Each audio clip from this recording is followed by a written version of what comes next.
કેમ છો બાળ મિત્રો? હું સંગીતા પટેલ, અશ્વમેઘ વિદ્યાલય. મિત્રો, આપણે સામાજિક વિજ્ઞાન વિષયમાં ચેપ્ટર નંબર 7 આબોહવાકીય ફેરફાર જોઈ રહ્યા છીએ. તેમાં આપણે ગ્રીનહાઉસ ઇફેક્ટમાં સક્રિય ફાળો આપનાર વાયુઓ વિશે ચર્ચા કરી. આગળના વિડીયોમાં આપણે methane, CH4, nitrous oxide, chlorofluorocarbon વિશે ચર્ચા કરી, એ આપણે જોઈ ગયા. આજે આપણે આગળ ગ્લોબલ વોર્મિંગની અસરો જોવાના છે. ગ્લોબલ વોર્મિંગથી શું અસર થાય છે તે આપણે જોઈએ. વનસ્પતિની ઉત્પત્તિ, તેમની વૃદ્ધિનો સમય અને આયુષ્યમાં ફેરફારો આવી રહ્યા છે. વનસ્પતિની ઉત્પત્તિ, વનસ્પતિનો ઉદ્ભવ અને એની વૃદ્ધિ વિકાસનો સમય અને એના આયુષ્યમાં, એની ઉંમરમાં ફેરફારો આવી રહ્યા છે. એટલે કે વનસ્પતિની વૃદ્ધિનો સમય એટલે કે એ ધીરે ધીરે મોટું થઈ રહ્યું છે. એની વૃદ્ધિમાં ઘણો બધો સમય લાગી રહ્યો છે. એની ઉત્પત્તિમાં પણ સમય લાગી રહ્યો છે. એના આયુષ્યમાં ઘટાડો જોવા મળી રહ્યો છે. વનસ્પતિની ગ્લોબલ વોર્મિંગથી વનસ્પતિને ખૂબ જ નુકસાન થયું છે એવું આપણે કહી શકીએ. પક્ષીઓની અમુક જાતિઓ લુપ્ત થઈ રહી છે. દાખલા તરીકે ચકલી અને ગીધ.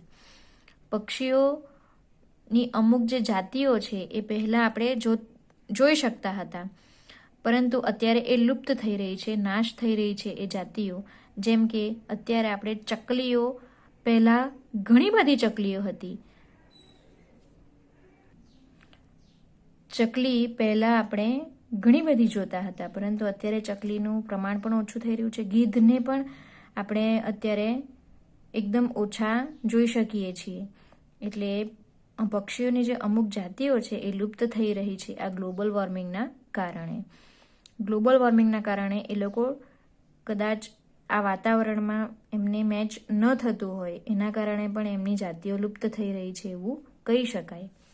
હિમાલયની 2000 હિમનદીઓ પીગળી ગઈ છે. હિમાલયની કેટલી નદીઓ પીગળી ગઈ છે મિત્રો? 2000 હિમનદીઓ પીગળી ગઈ છે. શેના કારણે? આ ગ્લોબલ વોર્મિંગના કારણે. આપણે આ જે ચિત્ર આપ્યા છે એના દ્વારા આપણે જોઈ શકીએ છીએ કે મે 12/2001માં હિમનદી કેવી હતી. હિમનદી જે એ હતી કેવી હતી, અને જુલાઈ 1, 2003માં એ પીગળી રહી છે, બરાબર ને? એવી રીતના જૂન 19, 2006માં એ ઘણી બધી પીગળી ગઈ છે એવું બતાવવામાં આવ્યું છે કે હિમનદીનું તબક્કાવાર થયેલ પરિવર્તન, કે હિમનદીનું 2001, 2003 અને 2006માં આ પરિસ્થિતિ આપણે જોઈ શકીએ છીએ. છેલ્લા 10 વર્ષમાં દુષ્કાળ, વાવાઝોડા, અતિવૃષ્ટિ અને પૂરની માત્રાઓ વધી રહી છે.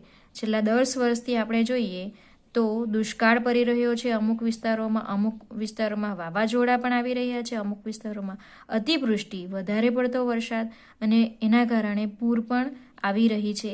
એટલે કે આ જે કુદરતી પ્રકોપો છે, કુદરતી આફતો છે, એ કુદરતી આફતોનું પ્રમાણ પણ છેલ્લા 10 વર્ષથી ખૂબ જ વધી ગયું છે. હાલ જ આપણે જોઈએ તો ઘણા બધા વરસાદના કારણે, વધારે પડતા વરસાદના કારણે, અતિવૃષ્ટિના કારણે કેટલાક વિસ્તારોમાં, કેટલાક રાજ્યોમાં પૂરની સ્થિતિ અત્યારે આપણે જોઈ શકીએ છીએ. અને એની આગળ વાવાઝોડું પણ આવ્યું હતું, બરાબર ને મિત્રો? એટલે છેલ્લા 10 વર્ષથી આવા કુદરતી પ્રકોપો ખૂબ જ વધી રહ્યા છે. આ ગ્લોબલ વોર્મિંગના કારણે થયું છે એવું આપણે કહી શકીએ. જ્યાં વરસાદ વધુ પડતો હતો ત્યાં તેની માત્રા ઓછી થઈ રહી છે. રાજસ્થાન અને દુબઈમાં ભારે વરસાદનો અનુભવ અને ચેરાપુંજીમાં અનાવૃષ્ટિ. કે જ્યાં વધારે પડતો, ખૂબ વરસાદ પડતો હતો ત્યાં વરસાદ એકદમ ઓછો થઈ ગયો છે, અને જ્યાં એકદમ ઓછો વરસાદ પડતો ત્યાં ખૂબ જ વધારે વરસાદની અનુભવ આપણે કરી શકીએ છીએ. જેમ કે રાજસ્થાન અને દુબઈમાં એકદમ વરસાદ ઓછો પડે છે, પરંતુ ત્યાં ખૂબ વરસાદ પડી રહ્યો છે, અને ચેરાપુંજીમાં ખૂબ વરસાદ પડે છે, ત્યાં અનાવૃષ્ટિ જોઈ રહીએ છીએ અત્યારે. એટલે કે જ્યાં બિલકુલ વરસાદ પડતો નથી આ ચેરાપુંજીમાં. તો એનું કારણ શું? તો ગ્લોબલ વોર્મિંગ. ગ્લોબલ વોર્મિંગના કારણે આ અસરો આપણે જોઈ શકીએ છીએ. ખેતીમાં કઠોળનું ઉત્પાદન ઓછું થઈ રહ્યું છે. ખેતીમાં કઠોળ જેમ કે મગ, ચણા, વાલ, તુવર આવા જે કઠોળો છે એ કઠોળોનું ઉત્પાદન કઠોળના જે પાક છે એનું જે ઉત્પાદન છે એ ઉત્પાદન ઓછું થઈ રહ્યું છે. શેના કારણે? તો ગ્લોબલ વોર્મિંગના કારણે. જમીનમાં પાણીનું સ્તર ઘટી ગયું છે. જમીનમાં જે પાણીનું જે સ્તર છે એ ઘટી રહ્યું છે આ ગ્લોબલ વોર્મિંગના કારણે. હિમનદી પીગળવાથી સમુદ્ર જળ સ્તર વૃદ્ધિ થઈ રહી છે. સમુદ્રકાંઠાના ધોવાણનું સ્તર વધી રહ્યું છે. હિમનદી તબક્કાવાર રીતે પીગળી રહી છે. એના કારણે શું થયું છે? સમુદ્ર જળ એટલે કે દરિયાના પાણીનું જે સ્તર છે એ વધી રહ્યું છે અને સમુદ્રકાંઠાના ધોવાણનું સ્તર પણ એના કારણે વધી રહ્યું છે. સમુદ્રકાંઠાનું ધોવાણ ખૂબ વધી રહ્યું છે આ હિમનદી પીગળવાને કારણે. તાપમાન વધતા માણસો ડિહાઇડ્રેશન અને કુપોષણનો શિકાર બનશે. જેમ જેમ તાપમાન વધશે તેમ તેમ માણસો ડિહાઇડ્રેશન એટલે કે શરીરમાં પાણીનું પ્રમાણ ઓછું હોય તેને ડિહાઇડ્રેશન કહેવામાં આવે છે. અને કુપોષણનો શિકાર કે બાળક કુપોષણનો શિકાર બનેલો હોય તો બાળક એકદમ માંદું હોય છે અને એનામાં પોષક જે તત્વો જવા જોઈએ, જે વિટામિન્સ મિનરલ્સ જવા જોઈએ એ જતા નથી. એના કારણે એ બાળક કુપોષણનો શિકાર બને છે.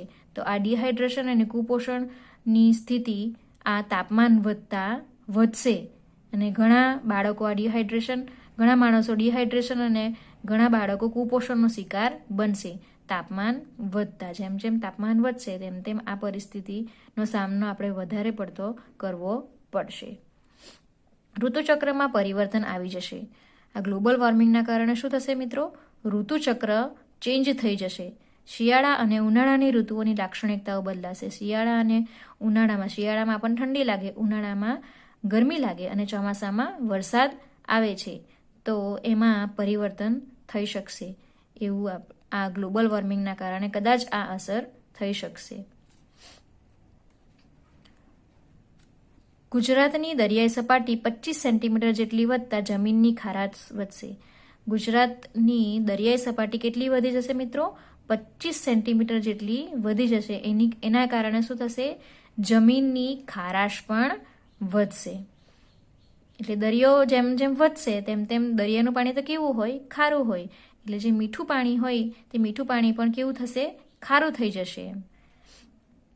ખેત ઉત્પાદનમાં સતત ઘટાડો નોંધાઈ રહ્યો છે. ગ્લોબલ વોર્મિંગના કારણે ખેત ઉત્પાદન સતત ને સતત ઘટી રહ્યું છે. એ આપણે જોઈ શકીએ છીએ કે અનાજ, કઠોળ આ બધાનું પ્રમાણ ઘટી રહ્યું છે. એના કારણે અનાજ, કઠોળ મોંઘા પણ સતત થઈ રહ્યા છે. Cholera, dengue, malaria, yellow fever, swine flu વગેરે રોગોનું પ્રમાણ વધી રહ્યું છે. શું થયું છે મિત્રો? ગ્લોબલ વોર્મિંગના કારણે cholera, dengue, malaria, yellow fever અને સ્વાઇન ફ્લૂ જેવા રોગોનું પ્રમાણ પણ ખૂબ જ વધી રહ્યું છે. માલદીવ, બાંગ્લાદેશ, ફિલિપાઇન્સ ટાપુઓ, વેસ્ટ ઇન્ડિઝ ટાપુઓ અને ઓસ્ટ્રેલિયા ખંડના કાંઠાના વિસ્તારો ડૂબમાં જશે. ગ્લોબલ વોર્મિંગના કારણે મિત્રો એવું પણ કદાચ થઈ શકશે કે માલદીવ, બાંગ્લાદેશ, ફિલિપાઇન્સ ટાપુઓ, વેસ્ટ ઇન્ડિઝના ટાપુઓ અને ઓસ્ટ્રેલિયા ખંડના જે કાંઠાના વિસ્તારો છે, જે દરિયાથી ખૂબ જ નજીક છે, મહાસાગરોથી ખૂબ જ નજીક છે, એ કદાચ ડૂબી જશે એવી આગાહી કરવામાં આવી છે આ ગ્લોબલ વોર્મિંગના કારણે.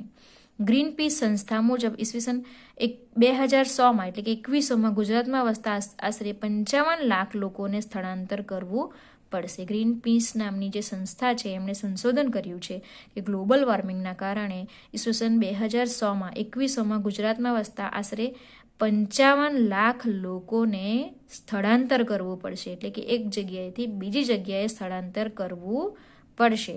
કારણ કે તેમને કદાચ પીવાના પાણીની વ્યવસ્થા નહીં રહેશે, કદાચ તે લોકોના ઘરો કદાચ ડૂબી જશે, સમુદ્રની સપાટી વધી જશે તો એટલે એવી ઘણી બધી પરિસ્થિતિઓના કારણે આ 55 લાખ લોકોને સ્થળાંતર કરવું પડશે એવી આગાહી ગ્રીન પીસ નામની સંસ્થાએ કરી છે ઈસવીસન 2000માં.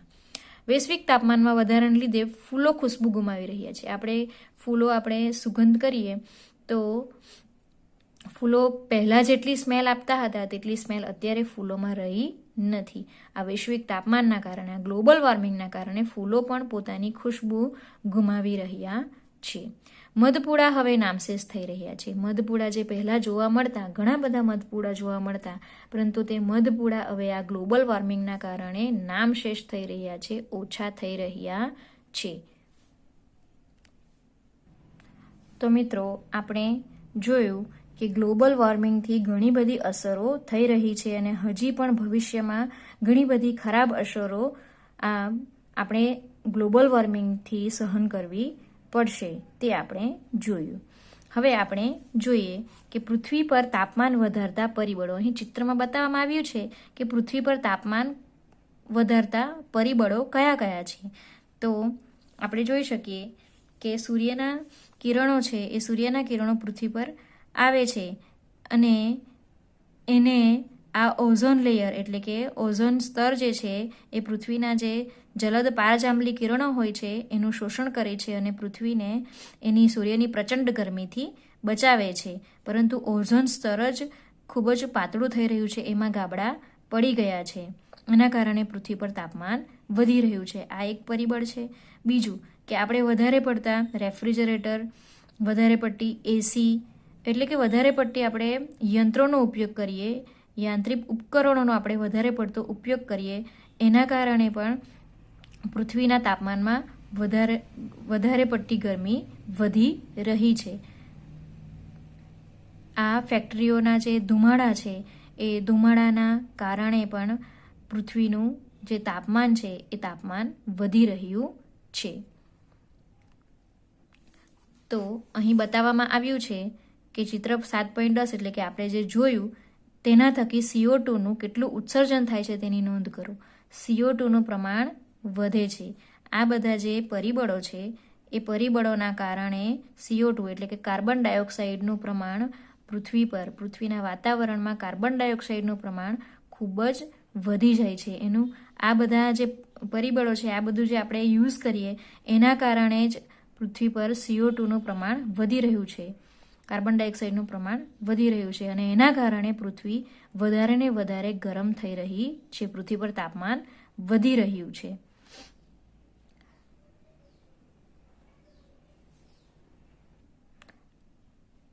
આમ ગ્લોબલ વોર્મિંગ, પૃથ્વી પર તાપમાન કેવી રીતે વધી રહ્યું છે તે આપણે તેના પરિબળો વિશે ચર્ચા કરી અને ગ્લોબલ વોર્મિંગની અસરો આપણે આજે જોઈ. હવે આગળનું આપણે આગળના વિડીયોમાં જોઈશું. Thank you.